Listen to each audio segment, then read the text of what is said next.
tease it. Hello and welcome to the 13th FRT Podcast. We're on unlucky 13, Yeah. unlucky for some. You beat me to it, damn it. Yeah, it's actually, we've got a Friday the 13th coming up actually. Oh shit, well, Yes. I'm kind of glad that we didn't land this episode on that Friday the 13th. Well, we don't record on Friday. Oh. No, Oh. it's yeah. Thursday. Oh yeah. But yeah, next week, Friday the 13th, so you know, Ooh. if anyone's superstitious. For people that may be just joining us, I'm Michael, we've got Ali with us, Hello. and we've got Shadi with us. Hello. Rue can't make it today because he's having dinner with his boyfriend's parents or something. Oh. Yeah, Cuties. I know. They're also gross and relationshipy. Yeah. I can relate to the gross relationshipy stuff. Yeah. So, how's everybody today? I'm absolutely on my knees knackered. You had a lot of business this week. It's my response to that. No, it was really bad because like I had to go up to London on Tuesday, but I had to get up at like 5 o'clock in the morning because I had to get a taxi at 5:45 to get a train for 6:15. Holy fuck. Yeah, and then it's like 4.5 hours to London, and then I had to deliver some training in London, and then we took the train from London to Bristol, and that's about 2 hours, so we didn't get in to the hotel in Bristol until like 8 o'clock, and then we had to go out for dinner. Oh my god. Yeah, Okay. and then like next morning up at 7 because we had to go to a conference at 9 o'clock, so... I would be a major cranky pants at that point. Yeah, and then it didn't finish until 5, and then we had to get a train back, and that took about 3 hours, so it ended up being like... It was about 8:30 by the time I got home. So you basically spent more time traveling than you did anywhere else. Yeah, well, I wouldn't say that exactly, but there was a lot of travelling. Yeah. And then obviously I had work today, so that sucked. Oh. At least, to be fair, I didn't have to spend a penny, because when you go away on business, all your expenses are paid, so any food and any drink and anything like that. Oh. Well, Yeah. that's fancy. I'm doing really well right now. Got the news yesterday that I'm graduating, Yay! Yay! Congrats! which was a big worry for me. Yeah, but you did it! Well done, Shadi, well done for graduating. What's your degree in? Chemistry. Well, that's not what I expected to hear. No? What did you expect? I don't know what I expected, but it wasn't chemistry. Maybe something like English literature or something like that. No, Oh, man. I would have been... That is not my strength. Yeah, that was the one I did. No, I was... Maybe... I was thinking more like something computer science or something. I don't know why. Nope, not my strength either. I actually barely have any idea how computers do anything. Aww. Chemistry is not an easy degree to receive, so well done. It was a bit of a struggle for some of the courses towards the end. So is it a Bachelor of Science you've got then, or...? Bachelor of Science with an honors degree. Holy fuck. Yes. Don't worry, well, they're all honours, really. There's actually a distinct difference between honors and just regular program in here. It's an extra year, basically. See, they're basically all honours here. I mean, I think, yeah, basically. I mean, mine's an honours. Most regular degrees in Canada are 3 years. Honors typically adds a 4th year. Yeah, I don't know how it works for Canada, actually. I know how it works for the US, but I don't know how it works for Canada. Is it the same kind of system where you get, like, where you go and then you have to pick a major or whatever? A lot of it, yeah. At least Yeah. with, you can do non-major science programs in that. And you can do, like, non-major, arts programs. There's a lot of options in that regard. I chose to do honors chemistry specifically. Holy fuck. Yeah, see, that's why we don't have the 4 years, because we don't do anything like that. We don't have like general anything.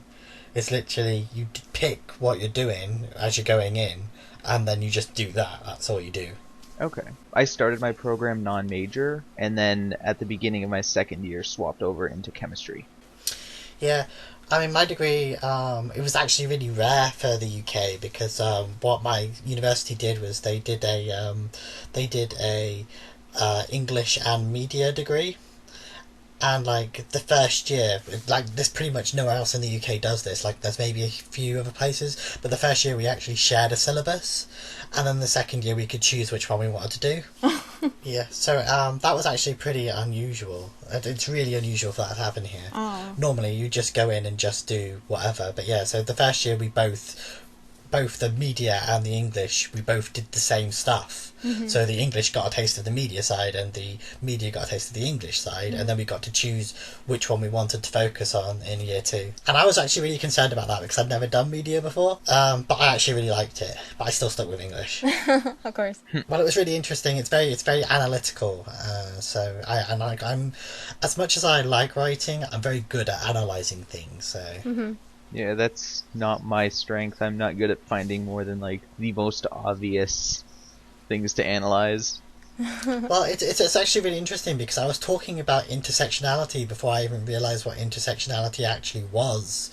Because before, like when I was 18, 19, 20, I didn't have any idea what social justice was or anything about it. But I was talking about post-structuralism in an essay and about how people who are black and people who are gay are going to have an intersection of oppression. Right. Okay. And I was looking back on that essay about a year ago, and I was like, that's actually intersectionality. That's interesting. Good on you, Michael. Yeah, I know. I was like, okay, I got a good mark for that. I got a first for that one. So apparently, Rooster Teeth are releasing something this week. Oh yeah, I saw the announcement. You had posted the screenshot of the tweet, and I was like, oh shit. Yeah, hype. I don't know if it's the Bare Naked Ladies video, if that's the big thing, or if it's something else. I have no idea, actually. No. I do remember seeing some news, like a comment Bernie made a few months ago, probably about a movie that about they were gonna do. the movie, yeah. So it might be something with that. It might be. It's gonna, considering he was location scouting, I'm guessing it's gonna be a live action. Ah, that's gonna be so cool. Or maybe they'll kind of like troll us a little bit and they'll be like, yeah, this is the big announcement, and then out of nowhere, bam, they pull out the actual bigger announcement, and all of a sudden it's something really, really cool, and we'll all be like, oh, holy shit. Although, surely a live action thing would be something they'd want to reveal at RTX or something. Yeah, I mean, probably. Well, RTX is still, what, almost like a month away. Yeah, RTX is a month away, yeah. I think the Ruby hiatus countdown is still going, so I think it's 28 days till the Ruby reveal at RTX. Yeah. Yes. Ruby. If Rue were here, you could geek out about it. Yeah. Yeah. Yeah. I will not be at RTX. Aww. No, I won't be either. Oh man, I think if that this has nothing to do with like RTX, but it just has to do with like cons and stuff. That I think because my sister brought up a thing called Playlist Con or something like that, where a bunch of YouTubers go, and if we officially can go, I might be able to meet the people from Rooster Teeth or any of the YouTubers that I really like that might go there, and I'm like, oh, I'm super excited. That's super cool. I'd be really happy because I don't think I would want to go somewhere where RTX because that's a huge event and there's a lot of people and I can barely like work through the cons that we have down here, which are they're pretty packed already, and there's a lot of people, and we don't get a lot of like the famous celebrities. We get some of like old voice actors or some of the people in like Power Rangers and stuff like that. It's only recently we started getting like bigger celebrities, but we don't get like any of the famous YouTubers coming down here. But even so, there's still a lot of people that come, so I can't imagine an event which holds like, I don't know, how many people went to RTX last year? It was like over like it was like 100-something thousand people, wasn't it? Or no, it won't be anything like that. It was a lot of people. Though. Yeah. So I can't imagine going to an event like that, but I think something smaller. No, you're right. It held over 10,000. Really? Yeah. Holy fuck. Yeah, that's a lot of people. Yeah. Yeah, they were super overwhelmed and everybody was exhausted. They had like a week where they were just like barely any of them came to work because they were so tired from it. Yeah. So yeah, but hopefully if they do go, I would get to meet any of the employees that gets to go, and I'll be super happy about it. Well, that'll be super cool. Yeah. Hopefully Meg goes. Meg's great. Yeah. Yeah. Yes, she's part of Rooster Teeth now. Woohoo! I know. Yeah. Well, I had that on my list to talk about. The Yeah. fact that Meg is now part of Rooster Teeth. Yeah. Yeah, and a lot of people are throwing fits over it. Oh yeah. Yeah, I think we all saw it coming with with her quitting her last job, but it's still super cool. Yep. Yeah. Congrats, Meg! Yay! You're part of the Yay. RT family. There's a lot of comments about how she only got the job because she's dating Gavin. Well, it was bad enough that she literally made a video saying that she didn't get the job because she was dating Gavin. Yeah. Like, she met, I mean, I'm sure anyone who listens to this podcast is already aware of this, to be honest, but she actually met Gavin because Rooster Teeth wanted her to work with them. Yeah. Mm-hmm. They wanted her to work with them on immersion, but she had scheduling conflicts and had to do something else, so she couldn't do it. But that was before she even met Gavin. Yeah. She met Gavin because after everything, like after they found out she couldn't do it in the end, she said to Bernie, "I need to meet that guy that she saw." Because Gavin was in some of the videos he sent her to like review over the sort of stuff they do, and she's like, "I want to meet him." Oh my god, no, that's so cute. Oh my I know. God. So yeah, check your facts, people, before you start throwing wild accusations out, because that kind of shit doesn't fly. Okay? No, it's That not kind of cool. shit is really, really fucked up. Don't start spreading shit just because you can't. Like, don't do the thing. Yeah, don't do it. It's shitty and annoying. It's really shitty. And you know, okay, so even if she got the job because she was dating Gavin, that's just how shit works sometimes. It doesn't mean that someone's any less qualified. It's just, you know, people get things through connections. It happens all the time. You see it, you know. And jobs, all the time. Yeah, exactly. You see it across life. Sometimes it sucks, but that's just the way it is. Mm-hmm. Mm-hmm. Meg is now working at Rooster Teeth. Congrats for her. It's really awesome, you know, working for an awesome company like that. That's fucking great.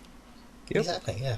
So yeah, yay. And also, you know, she's plenty qualified. She's probably the most qualified person to do the no anyway. Yeah. Yeah, she's the one who's done a lot more podcast and information and news sort of stuff than most anyone else on the know. Exactly. So, you know, I said I was away on business. Right. Yes. Okay, so, you know when you've got a song stuck in your head and you just automatically randomly sing it when, you know, you're thinking about it? Just humming along or whatever. Yeah, just singing it along. Yeah. Well, the thing is that someone introduced me to Studio Killers, maybe a day or two before I left for business. Right. And I was listening to them onto the way up on the train. And one of the songs is called All Men Are Pigs. Yeah. And that's kind of an awkward thing to be singing around your boss. That Oh my is really God. funny, just sitting on the train singing that. Oh, no. Luckily, no. Well, she's a woman, so it wasn't too bad. Right. She still heard you. Well, no. I see. I was just laughing about it with her because, like, I kept singing it under my breath. Uh-huh.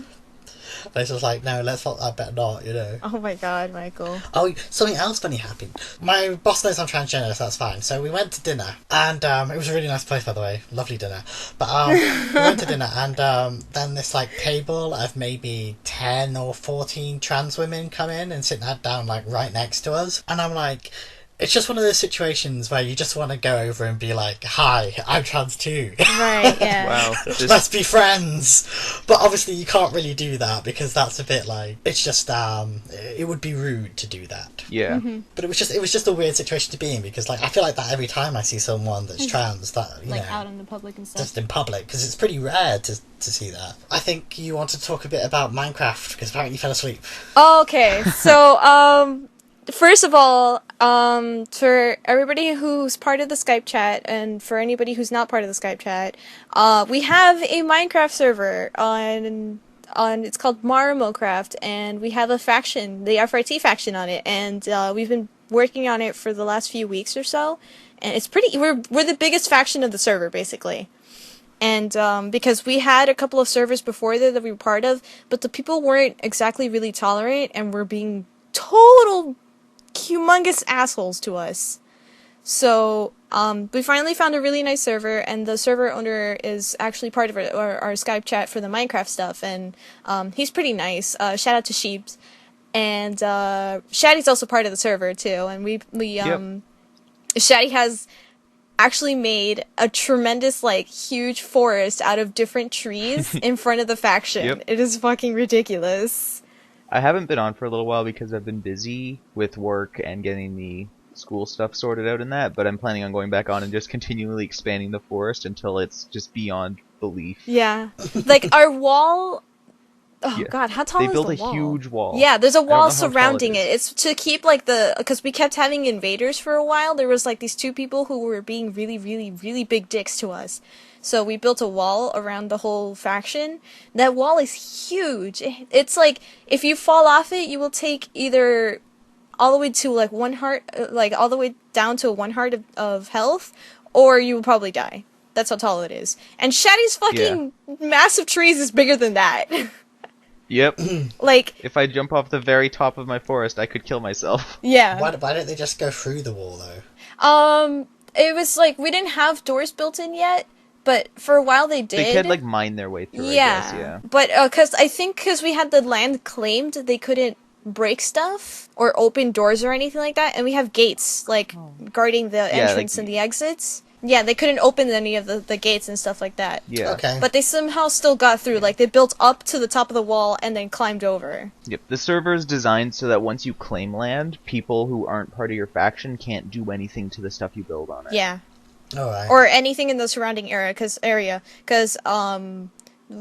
Fallon, who is our faction leader, had claimed most of the land and some parts outside of it, so if, like, they try to mine the ground or anything like that, it won't work. It'll just say that they can't do any mining or anything like that. Cool. But as far as the antics go, we've been building it for a while. We have, like, a tower, we each have houses, some of the members don't have houses yet, they're still building and everything like that, so we were getting materials and doing stuff like that. Not including Austin, who falls a lot voluntarily because he can. Like, he'd just go to, like, the tallest point and then just fall because he could, and he gets, like, acrobatic skills. Because the actual server is like an what is it, like an RPG something? It's like a mod or something. So you get like skills and levels, and it levels up.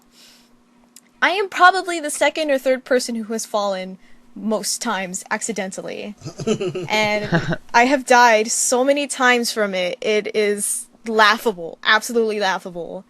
I have fallen into lava with full iron armor and a lot of stuff in my inventory. I have oh my god. Forgot who it was, but I built a high dive to go into a pool that is, like, next to our tower, and if you fall off the high dive and you hit the wrong end, that's it. You're dead. You lose all your stuff and your levels and everything like that. And somebody spawned me at the top of the high dive and was gonna nudge me into the pool. But I went the wrong end and I hit right at the edge of the pool and I lost like 30 levels, and they were like, no, I didn't mean for this. It was terrible. I lost all of that stuff. I am literally the clumsiest person on the server, and I have lost so much stuff, and literally everybody's like, okay, we can't have Allie do anything because she will fall and she will die. And no matter what, I still get hurt. Anyways. I have one disaster that happened where, was it Alex and Allie and a couple other people went out and found, like, all kinds of saplings for me so I could, like, grow this giant forest, and that was really awesome, and it helped me expand greatly with a mix of different trees. There was one time where I was on, and then it was nighttime, and I think a couple zombies were coming after me in that, so I'm like, oh, no big deal. Then the server crashed and kicked everyone out. Yeah. And by the time I managed to get back in, the zombies had killed me, and when I respawned to that location, all of my stuff had disappeared. Aww. So I lost all of the saplings. No. That was a shame, because it was something like 250 saplings total. I haven't even looked at the server yet. You guys need to clearly build me a mansion to move into. A mansion. There's a hotel. You can take a room in there. Yeah. No, but look. It's the FRT faction. Oh my god. I am Feminist Ruthie. So I'm clearly your leader. I'm your king. You need to build me something appropriate. Oh my god. Oh my god, Michael, I cannot believe you right now. What did I say the other day about being allergic to effort? Oh, that's right. Yeah. We could totally build your mansion, and we just have to gather enough dirt and stuff. That's probably the best material, like the most accessible material that we can get, because everything else was put into the wall. No, I dictate that it be made of quartz. Of quartz! You're funny. You're funny. You know how much... Okay, first of all, that's another thing that happened to me. I went into the nether to get quartz for Alex. and the gas gets to me before I can react, because the server does have a lot of lag. Usually if there's like 10-ish people in there at a time, it starts lagging a little bit, and my computer doesn't have enough process power to take all the shit that Minecraft throws at it.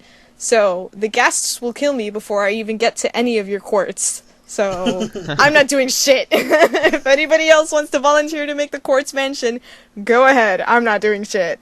Yeah, it's gonna be clean and pure like my soul.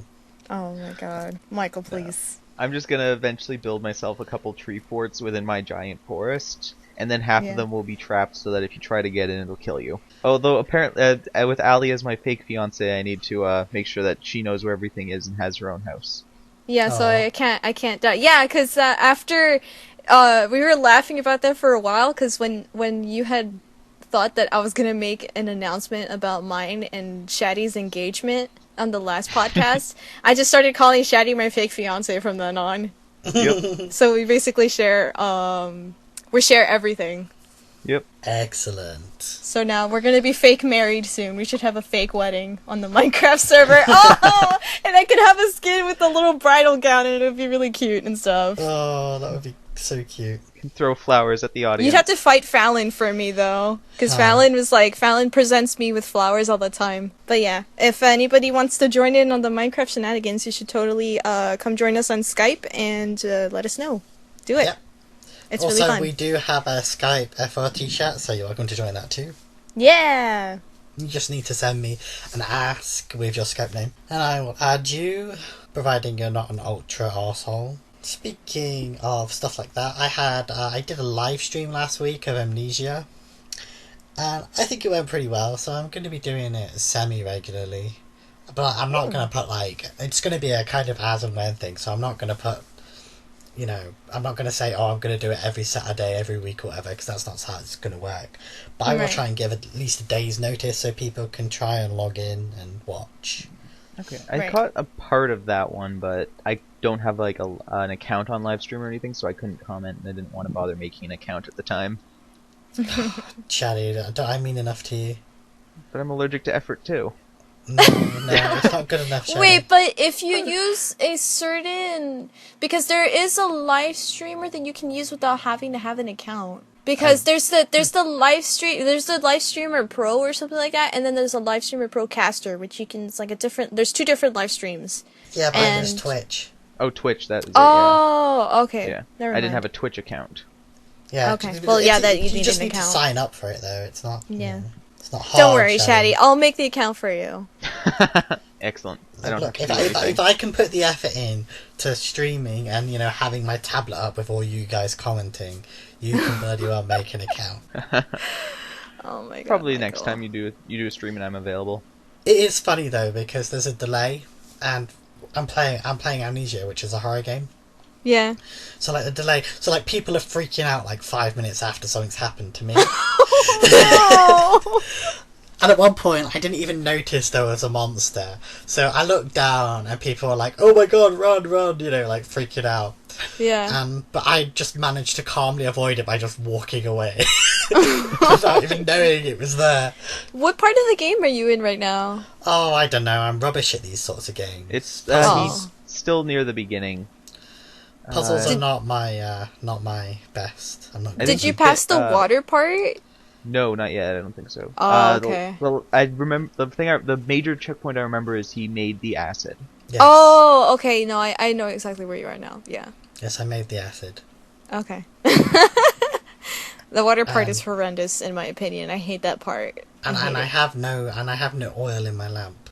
Do you use it all the time? Yeah, I use it a lot.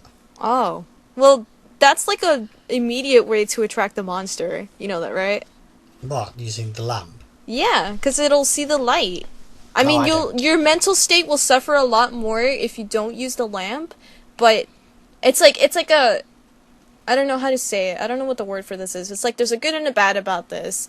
You can not use the lamp and preserve oil for the times that you need it most, but you will start suffering, and you will start, Daniel will start freaking out more. Mm-hmm.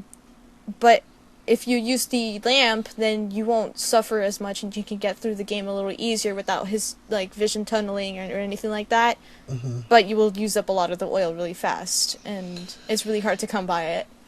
Yeah, well, so far I've just been using it a fair bit because I don't really like the darkness. So Yeah.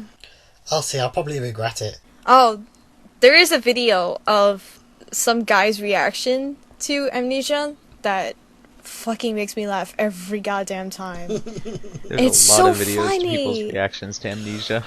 No, this one particular, this one, it was like him and a group of friends, and they were all on Skype, and he was playing, and he was just like whimpering and freaking out the whole time. This is the one where the guy goes, "Oh shit, I got a bag of Milky Ways," and then he starts screaming and shrieking because the monster was like right there. Oh my god, it was so funny. It was so great. No, my favorite. I think my favorite bit of the live stream is when like a monster cornered me. Mm-hmm. And I was behind a shelf with my light off, just, sitting there, waiting for the monster to go away. I kept peeking around and the monster wasn't going away. Oh, And no. Daniel was getting progressively more and more, his sanity was draining. Right. And in the end I just got fed up and I just charged the monster. And it just turned around and walked away. Oh my god. How the fuck? I don't know. I was like, oh well, if I'd known that I could just charge the fucking thing, and I would have done so earlier. Yeah. It was like, oh, well, okay, I gotta get out of here. This guy's clearly a lot more stronger than I thought he was. Okay, Yeah. I'm out of here. Yeah. Bye, everybody. Exactly, that was exactly what it was like. There was somebody who did a mod to replace the monster's growls with somebody's voice, and I forgot what it was. This is an old video. I'm pretty sure it was taken down already. But I think it was the guy who goes, "Now you fucked up." And it's just him just saying that, and it just sounds really funny. With the fucking, what is it called? That funny chase music playing Benny Hill. while he's, like, charging you. Yeah. Yeah. And it just totally took away from, like, the scariness of it, and the person who had put the mod in also put in, like, a multiplier mod. So every time that the jeez. monster hit stuff, like, chairs started, like, multiplying everywhere, and he was just standing in the corner with the monster screaming at him, "Now you fucked up!" What is it? Oh, Allie, the Let's Play group I was talking to you yesterday about, spoiler warning, which I actually recommend. They're usually pretty funny. They play single player games, but they'll get like 4 or 5 people all commenting on it, and they usually do a lot of really cool analysis and discussion about games and the media as a whole. Mm-hmm. But their Halloween specials are like, one of them they did Amnesia, and it is remarkable how good the player of that game is at finding exploits and bugs in the games, because he actually spent a while just standing on top of the monster's head. Like that was. Oh my that, god! He jumped up on top of it and just stood there, and the monster just kind of spun around and sort of in place under him because it couldn't get to him. Oh my god, that's Wait, brilliant. but it played the music like that it had spotted him? The creepy music whenever a monster spots you? It'd been chasing him around, and he managed to jump up onto something and onto the monster's head and just stuck there. Oh my god. No, because I was thinking that it would have been funny if he had snuck up on the monster and then got on top of it, and then it was just moving around and patrolling with him on top of it. Yeah, no, it'd been chasing him around, and he just jumped up on top of it, so it just kind of started spinning in place because it was trying to get to him still, but he was above it. Oh my god. But it's like those kinds of things help whenever you're playing that kind of game, especially with the monster from Amnesia, because it is really fucking terrifying looking. Yeah. It's fucking horrible. Yeah, see, I wasn't finding it to be that scary, but that's because I was talking through it. I think if I was playing on my own, Yeah. I think because I get really immersed into these kind of games, and I can't play for very long because I just get, I get fucked up basically. Yeah. But because I was talking through it, it wasn't really that scary to me. Mm-hmm. Okay. But I think that's just because, basically talking. I would still piss my pants. I wouldn't be able to do it.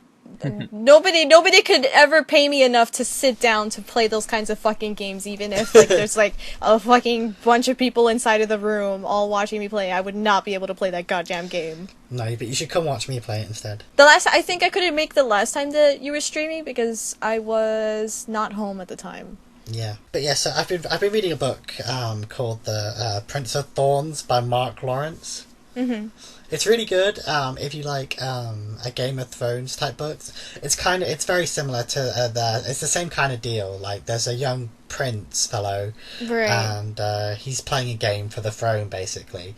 But it's much more. It's much shorter kind of books and much more condensed and less going on. So it's kind of like a less broad version of a Game of Thrones, I would say. But yeah, the only thing is that I really like the book, but the only thing is that like a Game of Thrones, there's a lot of dodgy content. Like it's kind of disturbing in a lot of ways because he's 13 years old, right?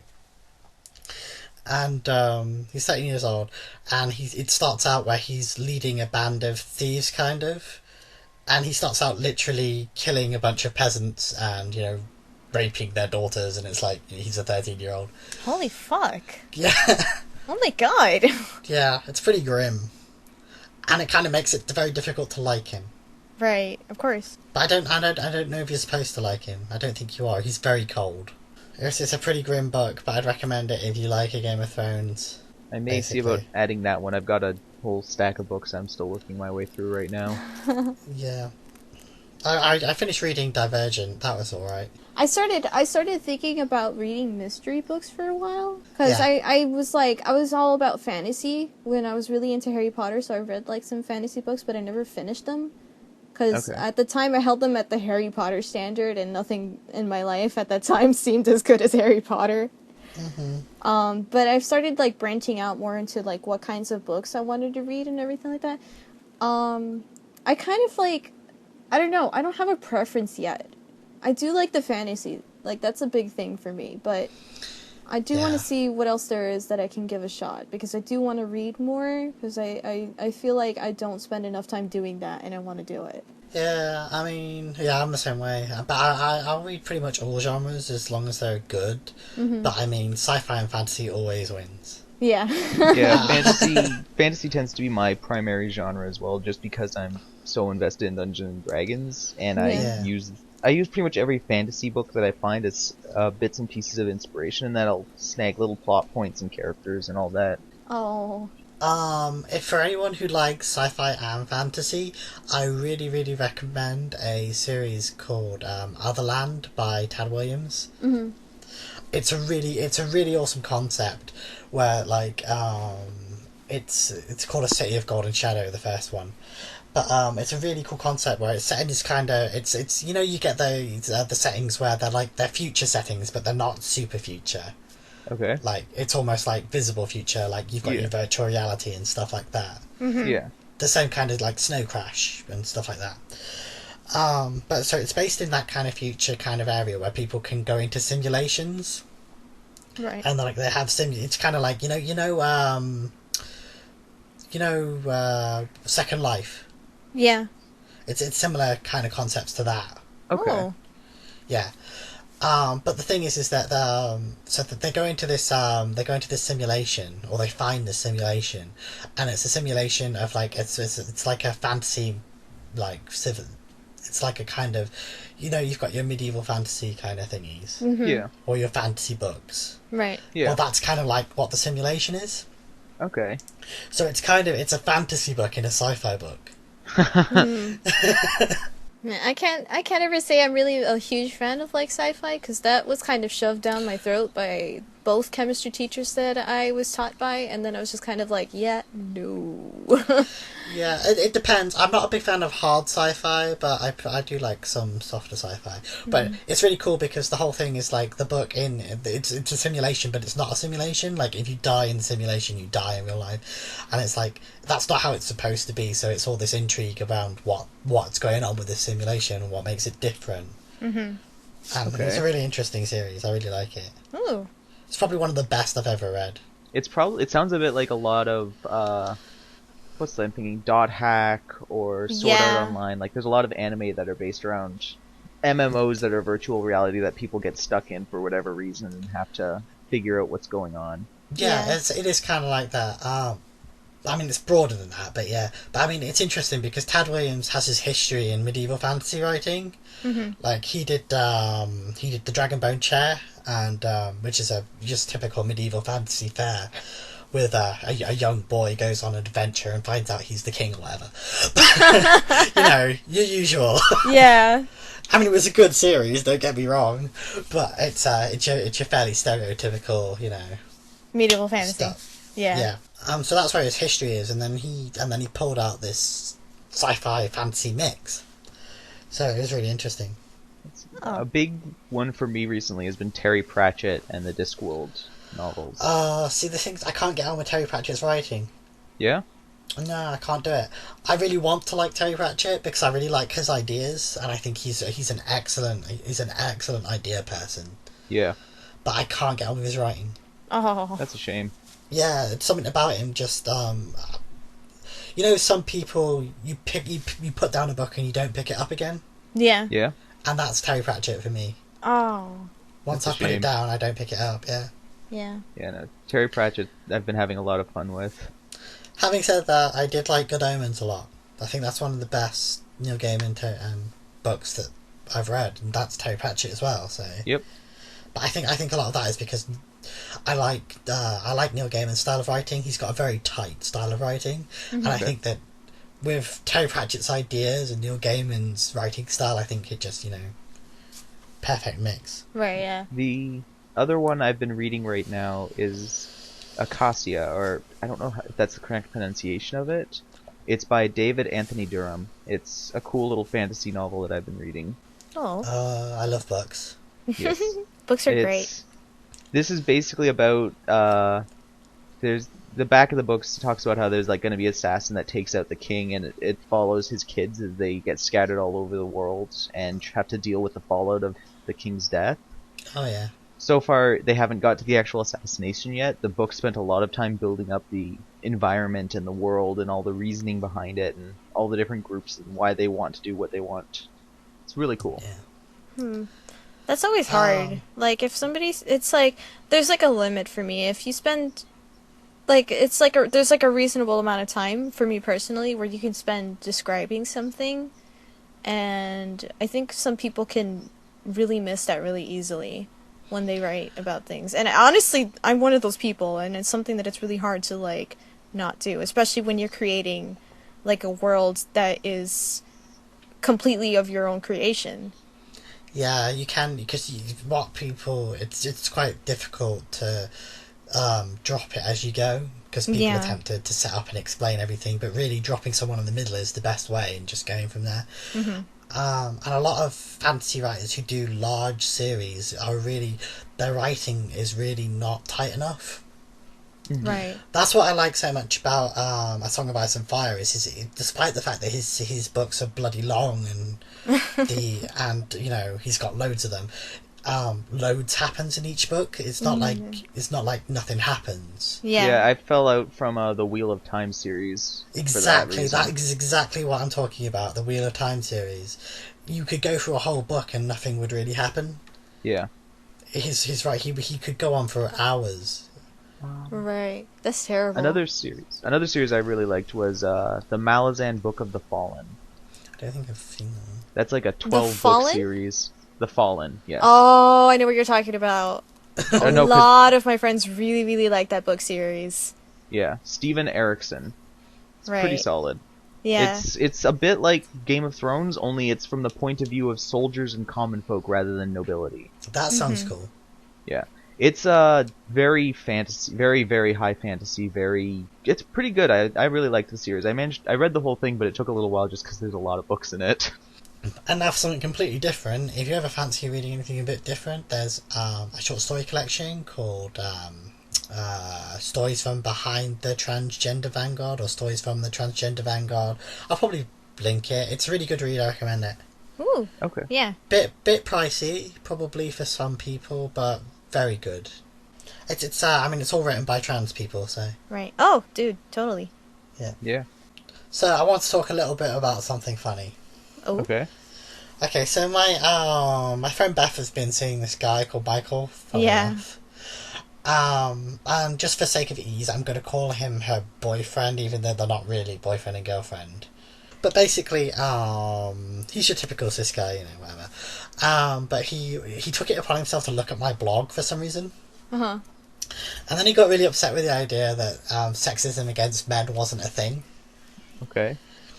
So he started arguing with me about it, but he was arguing with me about it through Beth. Oh, no. Yeah. No. Don't ever put somebody in the middle of any kind of argument. Do it face to face, people. Please, for the love of God. I know, it was awful. But the thing that that was interesting was that he was really keen on making up a scenario where basically he said, what if a woman hires only men because she hires only women because she hates men? Is that sexism? Okay. Yeah. And my response to that is, okay, find me proof of that happening and find me a proof of it being a large enough problem to men on a society, on a societal level, because it is a problem for women.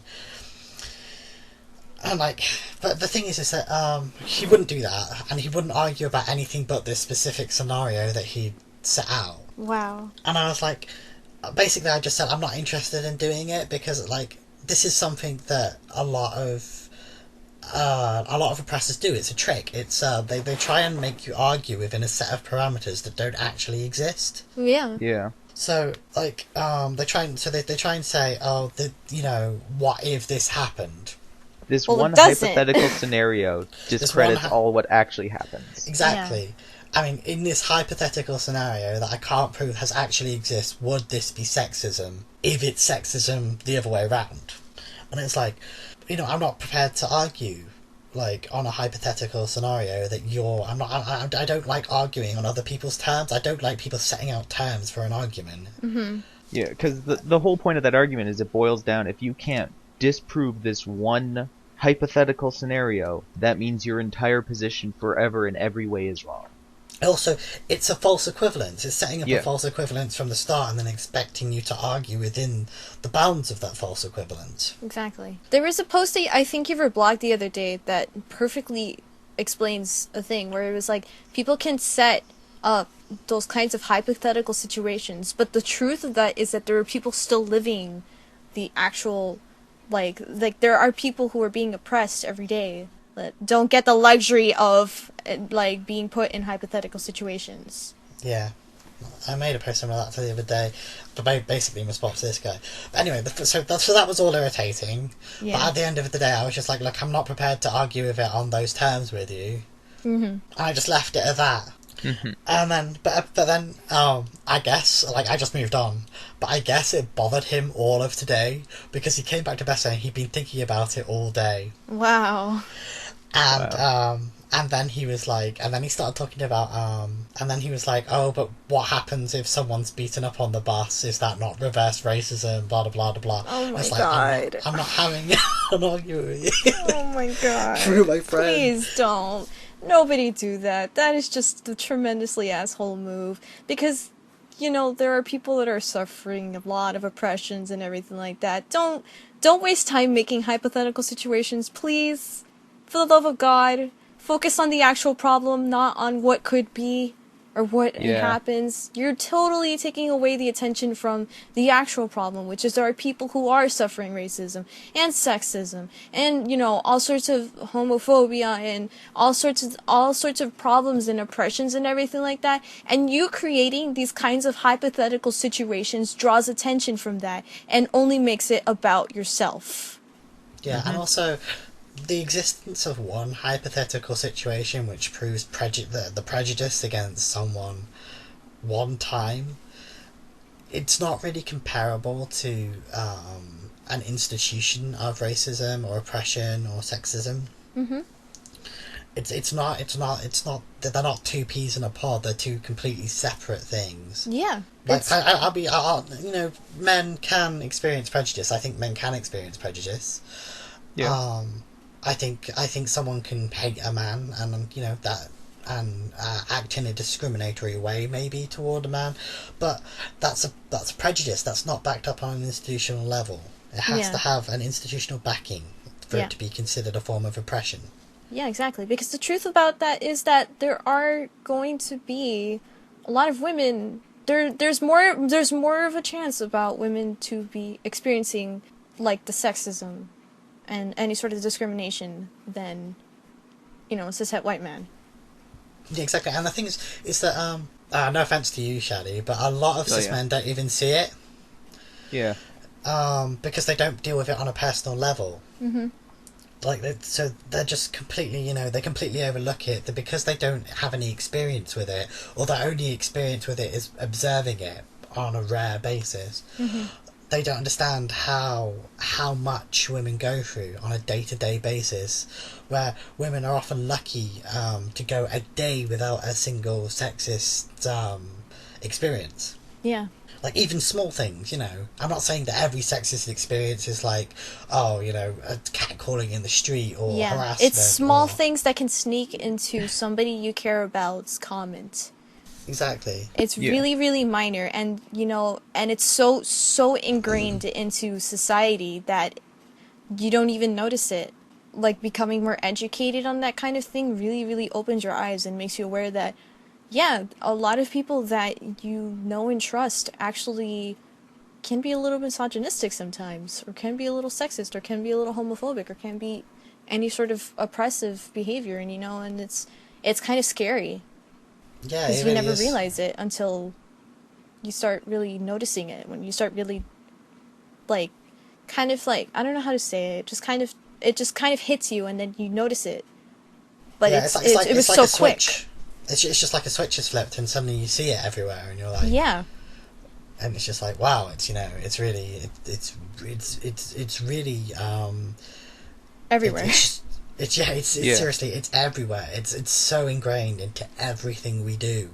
That happened to me. I'm coming from a position where I literally didn't see any of it because it wasn't happening to me, and it wasn't happening as much around me, because it's just the area I come from is predominantly white. Mm-hmm. So I didn't see too much by way of racism until more recently, when we're starting to get larger person of color populations. Mm-hmm. Yeah. And I'm actually now seeing some responses to it where they're getting pushed off into certain, some people are complaining about the sudden arrival of all these non-white people, basically. Yeah. And there's lots of complaints about it. I'm seeing all these responses where I'm just like, wow. Yeah. Yeah, exactly.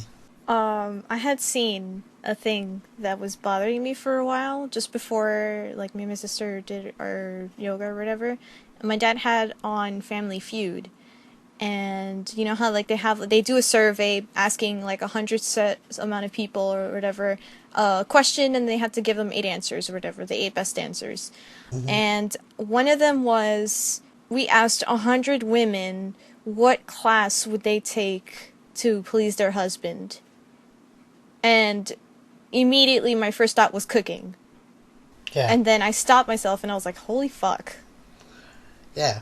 And then the whole time that they were like listing all of the answers, it just started bothering me more and more. And then I was like, holy shit, what's going on here? I couldn't explain how my brain was reacting to this, but it wasn't a positive feeling. And then I was just kind of sitting there like, wow. Well, I know, see, because it seems like an innocent question. What kind of classes would a woman take to please her husband? It seems like an innocent enough question. And it would be an innocent question if society were equal. Mm-hmm. Mm-hmm. But it's backed by it's not sitting in a vacuum. It's backed by a society full of prejudice and full of a belief that women should take classes to please their husband. Yeah, Mm-hmm. have certain set of skills in order for the man in the relationship to be pleased. Exactly. And I was like, holy fuck. It's really, really when you start to think about those kinds of things, that's when you start to really realize. But yeah, because it's important exactly to think of things in context, because this is the trap that a lot of people who come to my blog asking questions or voicing criticisms or occasionally voicing hate run into, is the questions, sometimes the words or the questions or the thing on its own isn't what's bad. Mm-hmm. Sometimes what's bad is the context surrounding it. Yeah. Yep. It's hard being a feminist, but it's important. Oh god, sometimes I wish I could switch it off. Yeah. Huh. Yeah, there's a lot of ones you just see where I'm like, oh, well, that joke's not very good. Yeah. It's really bad. It's Yeah. even worse when you go back to something that you used to really like, Oh my and then god, you're yeah. and then you're like, oh shit. 99% of the time, the thing that you like is problematic. Pretty Yeah. much, and it sucks. Yeah. And most of the time I try and move around it. See, with Rooster Teeth, it was never much of a problem because I never put them on a pedestal anyway. Mm-hmm. I always knew they were problematic. Right. So I was never like head over heels, oh my god, I love these people. I mean, I like them a lot, but I was never like, they were never like, I never idolised or considered Right, them. right, like, yeah. I never put them on that pedestal of, oh my god, you're the perfect human being, Mm-hmm. Mm-hmm. But when you're younger, you do that with people. Like, I did that with Neil Gaiman, I liked him a lot. Mm-hmm. But like, and then they just sort of fall off your pedestal and you're like, oh shit. Yeah. Yeah. And then it's kind of hard to come back from that. Yeah. Yeah, because you put them on the pedestal, and then when you change your point of view, it's like, well, now what? Yeah. Exactly. I mean, Neil Gaiman, don't get me wrong, Neil Gaiman's not a horrible person. He's fine. It's just, but there's still that disappointment there when someone does fuck it up. And he Yeah, has of fucked it up, course. He's not the worst person in the world. I'm not saying he is, but... Yeah, I'm having a lot of that trouble recently with Achievement Hunter specifically. I haven't watched. I couldn't get through. It took me a week to get through. Not last week's, but the week before's Let's Play, and this week's Let's Play, I refused to finish. Yeah. It's terrible, and I had stopped watching some of the other Let's Plays mainly because I couldn't keep up. But it's some of the shit that they're saying, I'm just kind of like, well, fuck. And it's like, I had put them on a pedestal when I first got into them, and I was super, super, super, like, happy about them, and Mm-hmm. then I was just like, now I'm kind of like I'm at the now what stage. I'm like at the, how do I feel about these people? Like, I still really like them, They've done so much They're for funny. me, but they've also really, really fucked up a lot. Yeah, I've noticed it's mostly the Minecraft Let's Plays. Yeah. I don't know what's going on there. Because they're still fine on most of the other Let's Plays. I don't know if they're getting bored of Minecraft, maybe. Maybe. Or they're struggling and, falling back on... I think it's just because I think they would just be more likely to keep it up because a lot of the people would be furious if they had canceled it. Because so many people have grown attached to the Minecraft Let's Play series since it's been going on for so long. Yeah. Well, it's a very popular series. Yeah. I think it's probably their most popular. But, like, I don't know what it is, but I've noticed it's pretty much... I mean, they do have a few other Let's Plays where they go off the rails a bit, but it's pretty much... Other than that, pretty much mostly the Minecraft Let's Plays where they continually keep fucking it up. Mm-hmm.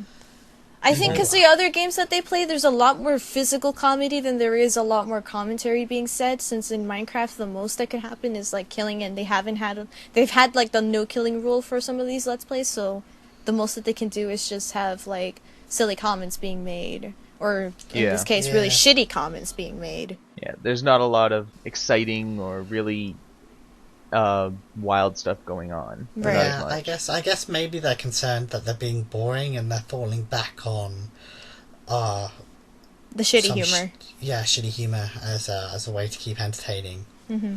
I don't know what's going on there, but it's notably getting worse. Yeah. It's making it really hard to keep up with them.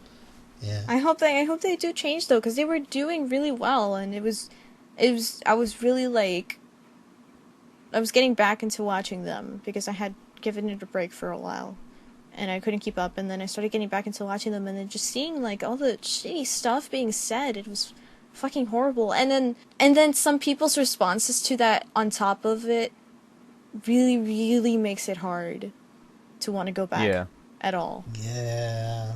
Sometimes the fandom can be a shitty place. Yeah. But, some people are excellent, so... Yeah. Shout out to everybody who's really awesome. You rock. Yeah, there's a lot of you and you're cool. Yeah. But on a better note, I think that props Let's Play... Oh, man. God. Oh my God. I I heard think- the audio post of Gavin running by. It was awesome.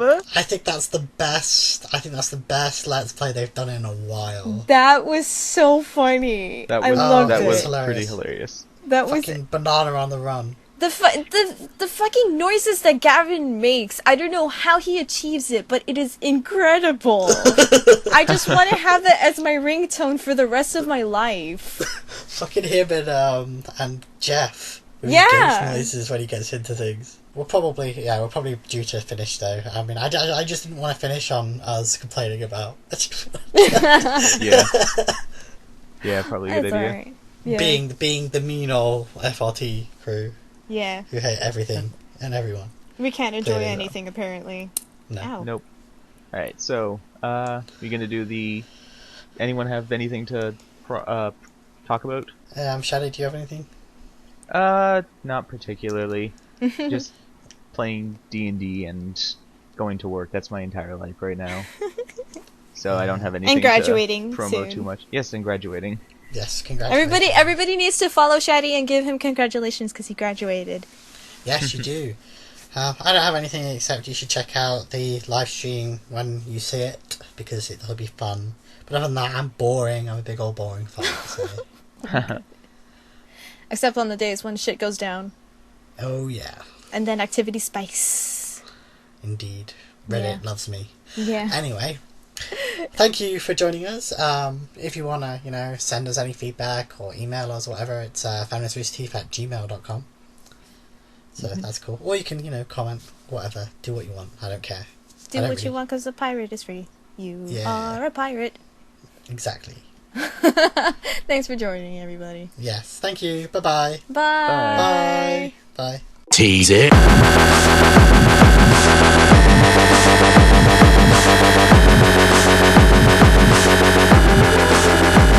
Django.